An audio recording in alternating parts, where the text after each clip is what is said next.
بسم الله الرحمن الرحيم. اهلا بيكم في حلقه جديده. ازيك يا استاذ احمد؟ اهلا وسهلا. اخبار حضرتك؟ الحمد لله بخير والله. بخير. الحمد لله. مشكله النهارده هي مشكله يعني مش معتادين ان احنا نشوفها في الارياف. هي في الارياف وهي في الصعيد. في الصعيد تحديدا يعني. المشكله البنت اللي بعت المشكله هي صديق اخوها كان بيجي له البيت كتير، فتعرفت عليه. هي عندها 17 سنه، اتعرفت عليه وابتدت تتعدد اللقاءات ما بينهم، استراحوا لبعض. هي كجمال هي بتقول ان هي متوسطه الجمال، تمام.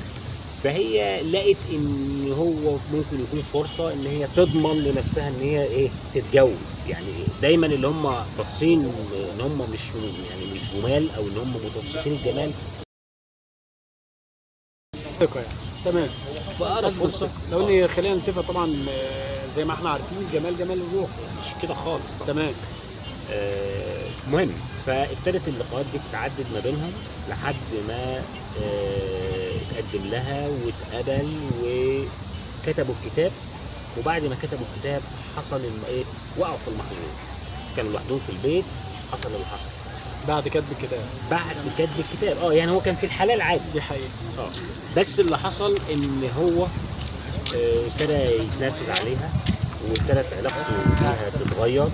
وهي كانت عايزه الفرح خلاص اتحدد، قرب يتحدد، بس هي باباها قال لها استني لما اخوك يرجع من السفر. وفعلا اخروا او اجلوا كتب الكتاب، مش كتب الكتاب ده، اجلوا الفرح نفسه علشان اخوها يرجع. المهم حصلت بقى اثناء ما هم كانوا مستنيين، حصلت هو ابتدى يتغير، صدامات بقى كتيره ما بين الاثنين.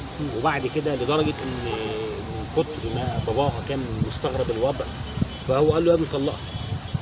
وجنب اليمين فعلا عليها اصبحت هي مطلقه دلوقتي. في نظر الناس هي اصبحت مطلقه وهو ما دخلش بيها بس في الحقيقه ان هو دخل بيها. دي حقيقه. تمام. فهي دلوقتي مش عارفه تعمل. يعني دورك بقى، رايك ايه؟ والله هي رايي ان طبعا مرحله صعبه، مرحله المراهقه. طبعا يعني الحب ماشي في الفتره دي مش مشكله، يعني بيحصل. يعني الحب هي اعجبت بيه، وافقت عليه، حصل ارتباط بينهم خلاص. طبعا انت عارف حضرتك في المجتمعات طبعا اللي هي زي الصعيد بيجوزوا بدري شويه، برضه دي مشكله. يعني خلينا نقول ان اذا احنا كنا في مجتمع بيجوز بدري يبقى لازم نوعي بدري. دي نقطه مهمه جدا. صحيح. نوعي بدري. الام المفروض ان هي بتقعد مع بنتها كتير، بيبقى اكتر من اي مجتمع تاني بتوعيها، لان عارفه ان بنتها مقبله على مسؤوليه زي مسؤوليه زواج وبيت وزوج واسره والكلام ده كله. فلازم يكون عندها قدر كافي من يعني من الخبره اللي تقدر من خلالها ان هي تدير بيتها وتحافظ يعني وتفهم طبيعه المرحله اللي هي فيها، لان هي طبعا كانت في مرحله الخطوبه. مرحلة الخطوبة دي اللي هي يعني المفروض ان هي في الفترة دي بتحافظ على نفسها. حتى بعد كتب الكتاب برضو تعتبر طالما ما حصلش يعني كأنها في الخطوبة، كأنها مخطوبة لسه.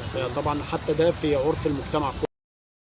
مثلا ان هي كانت كاتبة كتابها ساعة ما حصل المشكلة دي، ممكن يقولوا حصل من قبل كده، وهو بعد ما كتب الكتاب راجع نفسه بيصلي. وهو بالفعل لو حضرتك دورت في يعني نفسيته وطريقة تفكيره، وبدأ ان هو في اعتقادي الشخصي وتحليلي للمشكلة الاجتماعية دي، ان هو بدأ يفكر في ان هي وافقت ان هي تمارس معاه العلاقة الحميمية قبل الدخول الفعلي وقبل حدوث الزفاف الفعلي والزواج الفعلي.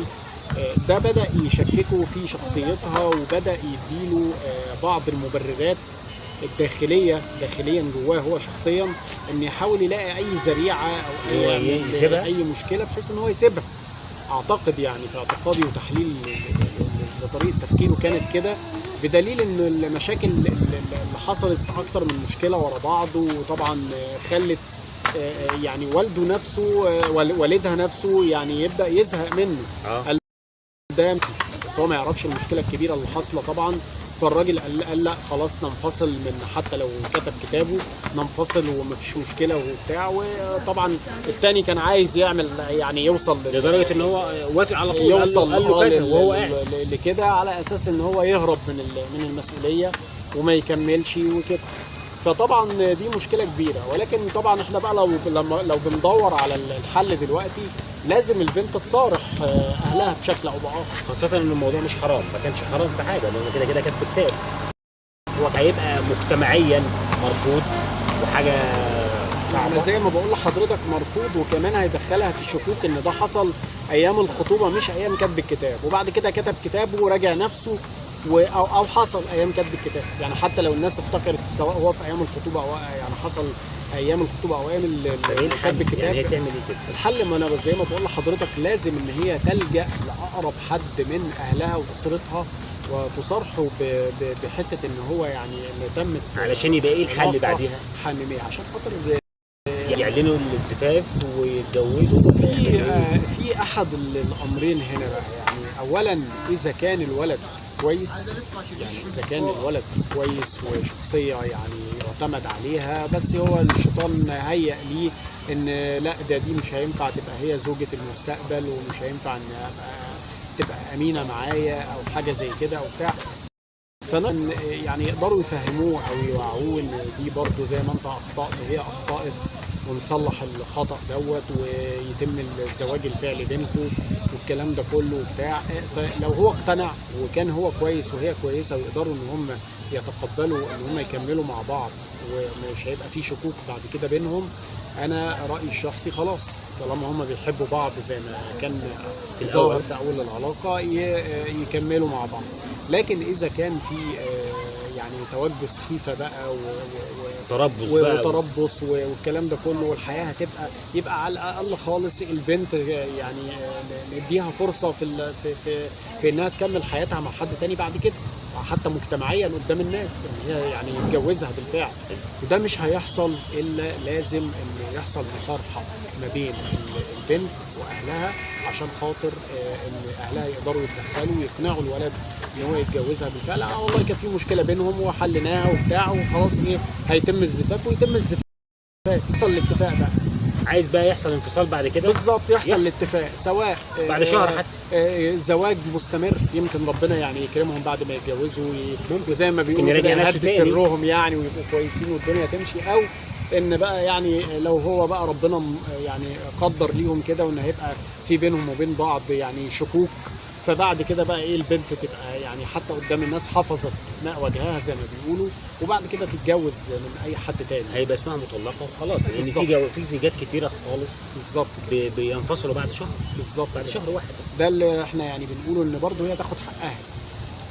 طيب انت شايف ان الموضوع ده مرتبط بدور الدراما، او خلينا نقول نعكس السؤال نقول ان الدراما، انت شايف ان الدراما سواء مسلسلات او افلام او غيره ليها دور في تشكيل العقل او العادات او التقاليد او تقبل التقاليد او العادات، وخاصه في المجتمعات اللي هي زي الصعيد والارياف اللي هي تعتبر محافظه، يعني الغالب فيها الشيء المحافظ.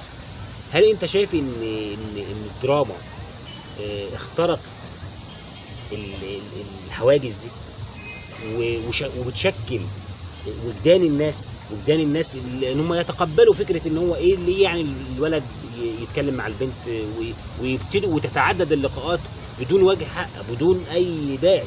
والله هو للاسف يعني هل انت تقبل حاجه زي كده اصلا ولا ما تقبلهاش؟ دي حقيقه فعلا. هو الدراما اتطورت للاسف تطورات يعني مضره يعني خلينا نقول بشكل او باخر من ده على ده. لان برضو لازم الدراما تعكس كل المجتمع بيعيشه، يعني المجتمع بيعيشه. احنا في كل الاحوال احنا مجتمع متدين بالفطره ومجتمع محافظ مقارنه بالمجتمعات الاخرى اللي هي المجتمعات الغربيه. فلما اجي يبقى في فكره دراميه او عمل درامي، المفروض ان هو يعكس الظروف او المحيطه او التوجهات بتاعه المجتمع اللي احنا بنعيش فيه المحافظ. اثرت بشكل كبير الدراما بشكل سلبي، ايوه اثرت بشكل كبير. كبير بشكل سلبي او اثرت بشكل سلبي. لما نلاقي بنت زي كده بتحب مجتمع زي المجتمع الصعيدي وهي عندها 17 سنه وبتتكلم، طبعا اكيد زمان ما كانش بيحصل الكلام ده، ما كانش بيحصل زمان، فهنا في تاثير. بس هي خلينا نقول ان حتى لو ده تطور بقى يعني طبيعي في المجتمع، ان هو يحصل بقى تاثر بالتكنولوجيا. انت عارف حضرتك الدراما زمان، حتى الانتاج الدرامي زمان كان اقل من الانتاج الدرامي الحالي. الانتاج الدرامي الحالي بقى كتير جدا. حتى الانتاج التكنولوجي، وسائل التكنولوجيا ظهر دلوقتي اكتر اكتر بكتير، والوسائل التكنولوجية كتير، يعني السوشيال ميديا واليوتيوب والقنوات، ودلوقتي اخيرا الذكاء الاصطناعي والتطورات الرهيبة اللي حاصلة حاليا. ففي دلوقتي الشباب بينبهر وعايز يطور من نفسه. مفيش مجتمع متقبل بعادات وتقاليد وعايز يطور من عادات وتقاليد. حتى التطور في يعني في التواصل نفسه، دلوقتي بقى في تواصل خفي على التطبيقات المختلفة زي ماسنجر وواتساب كل يعني الحاجات الخفية دي كلها لابد يكون في برضو مراقبة من الأهل، واخد بال حضرتك، وتوعية. وزي ما قلنا برضو نرجع من البداية خالص، المجتمع اللي يعني بيقبل لحد دلوقتي في سن صغير لابد ان هو يوعي في سن صغير ويأسس في سن صغير عشان نقدر نوصل لشباب واعي عنده القدرة على إدارة أموره، عنده القدرة على التطوير من إمكانياته، عنده القدرة على قراية المجتمع والتطورات الحاصلة من حواليه، يتفاعل مع إيه ويبعد عن إيه، يبقى مستقبل نشط زي ما بنقول في علم الإعلام، يبقى مستقبل نشط لأي رسالة من أي نوع حواليه. مثلا واحدة مخطوبة وهي سنها صغير تعرف علاقتها بخطيبها ممكن توصل لأي مدى، في ايه الحاجات المحاذير الممنوعة، الكلام ده كله، ازاي تسيطر على نفسها وعلى عواطفها ومشاعرها، وهو نفس الكلام. الخلوة الشرعية بينهم بتكون ازاي، الاهل يكونوا واخدين بالهم من حاجة زي كده، خصوصا ان هم صغيرين. الكلام ده كله ليه الاعلام؟ ليه مش الاعلام بقى؟ ليه الدراما تحديدا؟ يعني ليه مش بتكون دورها التوعوي اللي هو يبقى فيه احترام شويه، يبقى فيه قوه اكبر؟ ليه؟ لان اللي بيحصل هو القائمين على الدراما، وطبعا انا مش متخصص في الدراما ولا حاجه، بس يعني من خلال القراءات كده بحس او هم بيقولوا ان الدراما بتبقى ما هي الا انعكاس لحاله المجتمع. تمام. فهو لما بيقدم لك مشكله او بيقدم لك حاجه يقول لك دي موجوده في المجتمع بالظبط، فانا مرايه ليه. بس هو بيغفل نقطه، هو انعكاس، هو صحيح انعكاس للمجتمع صحيح، ويمكن اللي بيتعرض في الافلام والمسلسلات هي جزء بسيط من المجتمع، من سجادة المجتمع الكبيرة، دي حقيقة، ده صحيح، او تفصيلاته الكتيرة، ده صحيح. بس هو بينسى ان هو لما بيعرض حاجة بشكل سلبي وبيقعد طول المسلسل او طول الفيلم، ما هي دي بتعملها انتشار اكبر. دي حقيقة. يعني هو يا ريت ان هي بتعالج، هو كده بيعمل محاكاة متبادلة. يعني هو بيجيب اللي في المجتمع بيعرفه للي ما يعرفوش، والمجتمع اللي ما يعرفوش بيبتدي يعرف وبيعمل محاكاة للبطل لانه بيحب البطل دي حقيقة. والدنيا بتبقى يعني، فبيبقى التأثير هنا قوي جدا. ليه مش بيعملوا دورهم في الحتة دي؟ مش بيشغلوا بالهم؟ عايز اقول لحضرتك الدراما او السينما او كل يعني اللي هي كل هذا الانتاج الفني، يعني احنا مش هنقدر نسيطر عليه، ولكن ممكن نقدر نسيطر اكتر على الاهل، يعني على الرسالة تكون موجهة اكتر للأسرة، تكون موجهة اكتر للأسرة. لازم التحرك يكون من الأسرة نفسها. ونرجع تاني نقول كل أب وكل أم يقدر يكون هو البطل، بدل ما بطل الدراما هو البطل المؤثر وفي شخصية الابن أو الابنة، لا، هنخلي البطل ده هو الأب. حلو قوي التعبير ده. ازاي بقى يبقى هو البطل؟ ما هو البطل بقربه من ابنه، بقربها من بنتها، بتأثيرها فيها وبتأثير الأب يعني في أسوة ابنه وقدوة حسنة فعلا. طبعا. وبعدين الأب والأم دلوقتي بتعرضهم لنفس الرسالة سواء من الدراما أو البتاع، فبيقدروا يحسوا الدراما دي ممكن تأثر بالسلب عند ابني في إيه بالظبط، فأبدأ أعمل يعني التأثير إما منع أو معالجة. بالظبط، اما منع او معالجه، تاثير بقى عكسي، يعني ليه تاثير عكسي.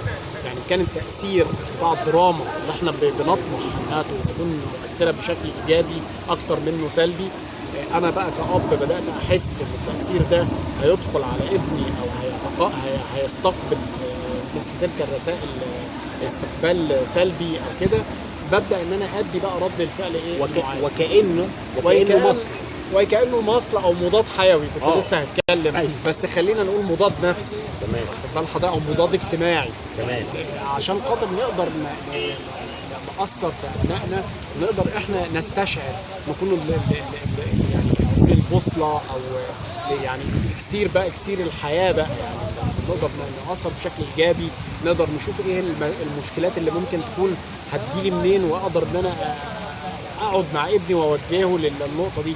وبعدين ده احنا كمان من صغرنا كنا نقعد نتفرج مسلسل مع الوالد والوالده واسرتنا، فالاب لما يقعد يتفرج على مسلسل شايف منه او شايف من خلاله اللي ممكن يكون فيه تاثير سلبي، بيبدا ان هو يقعد مع ابنه يقول له يا ابني انت شفت النهارده اللي حصل كذا وكذا، ده سيبك منه، خلي بالك ده ما بيحصلش في الواقع. يبقى فيه نوع من التوعيه للابناء، خصوصا في فتره الطفوله والمراهقه والتنقلات ما بين الفترات اللي هي يعتبر فيها بناء للشخصيه، يعني اجتماعيا ونفسيا. انت كده اديتني امل في ان البطل هيكون من الاب او الام، يعني هم اللي هيكون لهم الدور الاساسي والتاثير الاساسي. طبعا الميديا صحيح هتاثر، سواء اي باشكالها المختلفه، دراما دي حقيقه هتاثر، ده مش هتقدر تمنع نفسك دي حقيقة عنه، ولكن اللي هيكون الاصل في الموضوع هو الايه، الاسره. طيب احنا كده يعني تقريبا في نهايه الحلقه، بس عايز اعرف منك وصفه سريعه للاب والام اللي هم بيتعرضوا لمشكله مشابهه زي كده، وفي نفس الوقت ما تنساش صاحبتك الرساله عايزين لها حلول مختصره يعني بدون ايه. والله هي الحلول المختصرة بداية طبعا، لأن هي دي أصل المشكلة بتاعتنا النهاردة، إن لازم تشوف أقرب حد ليها وتتكلم معاه، يا حبذا تكون يعني أنثى زي هل يعني، لأن الموضوع برضو موضوع شائك وصعب شوية إنها تروح تقول لأخوها أو لو ما فيش حد، لو ده ما فيش إمكانية، لو عارفة مثلا باباها أو أخوها أو مامتها حتى ما ينفعش يتقال لهم حاجة زي كده، تعمل إيه؟ لا هي لو الأم ولا ما فيش مفر، مش معقول هي مش هتلاقي، ما لقيتش أم ده أنا بفترض هيبقى في خالة، هيبقى في عمة قريبة، واخد بال حضرتك، فلازم تلاقي حد قريب. طب ما كانش فيه، يبقى أب أو أخ، يبقى تقول وهو الأب أو الأخ في الحالة ديت عارف إن هي لجأت ليه كحل أخير، لأن هي عارفة ضمنيا وهو عارف يعني أو حاسس بأن هي هتكون قريبة أكتر منه، فاضطرت إنها تروح في النهاية بخجل، برهبة، إنها تلجأ ليه، وهو ده الحل الأخير، وهو عارف إن هو في مسؤولية كبيرة عليه وقع على عاتقه، فبيحاول إن هو قدر المستطاع إيه يعني يحل المشكلة. طبعا هيحتويها وهيقدر إن هو بقى يحل المشكلة لها، إن هو يكلم بقى أهل الولد ويحكي له اللي حصل من ابنه، أو يجيب الولد نفسه ويقعد معاه يقول له دي يعني كانت في يوم من الأيام هتبقى مراتك، وكتب الكتاب وأنت قلت لها من ضمن الكلام، لأن ده مذكور في المشكلة. يعني هي الرسالة لما بعتت لي المشكلة بتقول إن قعد يقول لي، قعد يقنعها بعد ما حصل حاجة عشان يحصل حاجة زي كده، قعد يقنعها لا أنت تعتبري مراتي، فسلمته نفسها يعني بنوع من لحظة ضعف وايا ما يكون من الاسباب. ولكن طبعا خلينا نتفق ان لازم هنا بقى في الحالة دي خلاص، يعني هنا المشكلة وقعت اب دلوقتي بيتكلم بقى قدام أمر واقع. يبقى قدام امر تصرف واقع، بقى على قد. هيبقى كمان قدام امر واقع لما يعرف المشكله الكبيره اللي البنت وقعت فيها، ان هو ان الموضوع لازم يتحل، لازم يحصل زواج فعلي قدام الناس عشان خاطر اشهار قدام الناس. فزي ما بقول لحضرتك كده، واذا فكرنا في الامور التوعيه من الصغر، لو عايزين نحط يعني نعمل فوكس على اهم من دي النهارده، هنقول اذا جوزنا بدري يبقى نوعي بدري. نوعي بدري. انا بالراي ان هو حتى لو جوزنا متاخر نوعي بدري برضه، يعني هي اصل هو في كل الاحوال التوعيه دي ملهاش في العموم عمر. في العموم التوعيه ملهاش عمر وملهاش توقيت، وفي كل وقت، وربنا يا رب يحمي ولادنا. وهي عمليه من كل مستمره شر. حتى للاباء والامهات. دي حقيقه، عمليه التعلم دي عمليه مستمره. عمليه مستمره نعم. بالفعل. طيب انا بشكرك في نهايه الحلقه، وان شاء الله اشوفك شكرا جزيلا. شكرا يا استاذ. سعدت جدا. الله يخليك. شكرا ليكم. السلام عليكم.